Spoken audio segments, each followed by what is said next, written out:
The Olaf guide is finally done! Finally done! So, heaps of people have been sort of keeping up with it casually, and after all this time, it's finally ready. So, um, good detail on summoner spells. Obviously, I'm pretty well known for my exhaust TP Olaf. I do go into like the more traditional stuff like Ghost and Flash. It's a bunch of weird runes, but for those who don't want to use the weird runes, I do go into a bunch of other alternatives and then list my 2 pages. One for versus physical damage lanes, one versus magic damage lanes. Masteries, this is a fairly decent one, but I'm actually really proud of the mastery section. I explain the masteries in a way that I haven't really seen them explained before. Even if it should be sort of obvious if you spend a bit of time looking at it. Offense is basically beyond the sort of early points here. It's lots of percentage multipliers.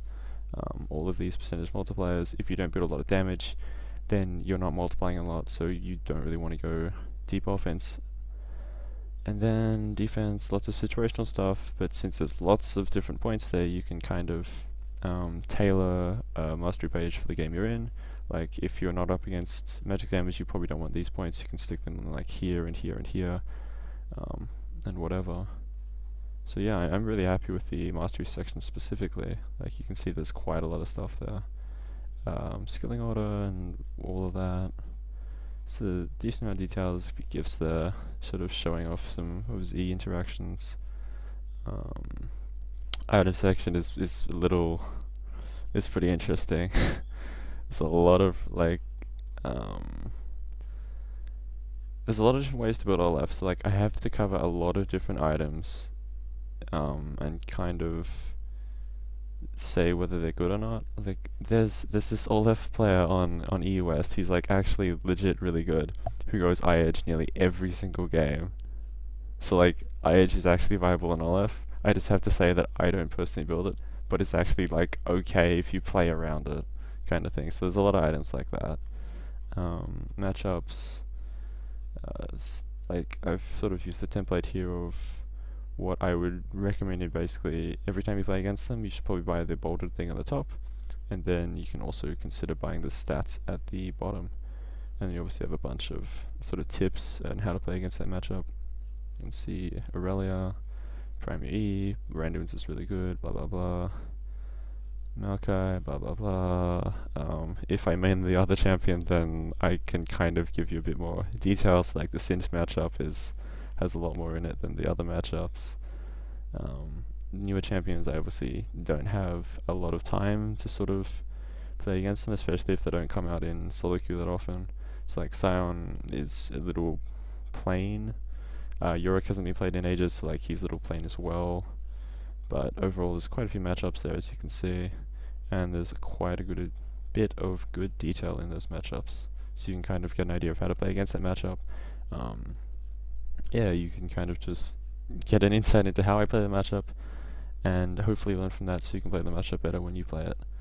I go into early game, there's a fair bit of what I think you should be doing in the early game, and I give examples with videos, and then I sort of have written commentary for those videos, so like you get a good idea of what you should be doing. Basically, you're not going into the early game with like no idea what to do. I do give you a good foundation to work from there. Mid game, also good detail there. I go into some tips on diving, some tips on split pushing, how to optimize your turret DPS, like just little things like that that like will make you play better. That I've included here, a bunch of gifts and stuff as well. Late game is honestly pretty similar to mid game, so there's not a lot there. I have a reference section. This is a nice infographic about why more CDR is better. So like the jump from 0 to 10% CDR is an 11% increase in how often you can cast an ability, but if you go from 30 to 40% CDR, you actually cast your ability 24% more. So like it's more than double. Jumping from 30 to 40 between 0 and 10. There's a bunch of concepts like minion wave control. I show my rune calculation matrix where I've basically just taken Olaf's stats per level, combine that with common item builds, and chuck in a bunch of math. I can quickly shut off there. It's not going to pick up perfectly because I haven't really set it up to pick up perfectly, but there you go. You see there's like lots and lots of numbers there. I've tried to plug in all the little things that I could, and then you end up with these percentages at the end. So like you can see in this one, it's Deep Blade, Blade of the Ruin King, Frozen Heart, Spirit Visage, Thornmail, Ninja Tabai, and Flask.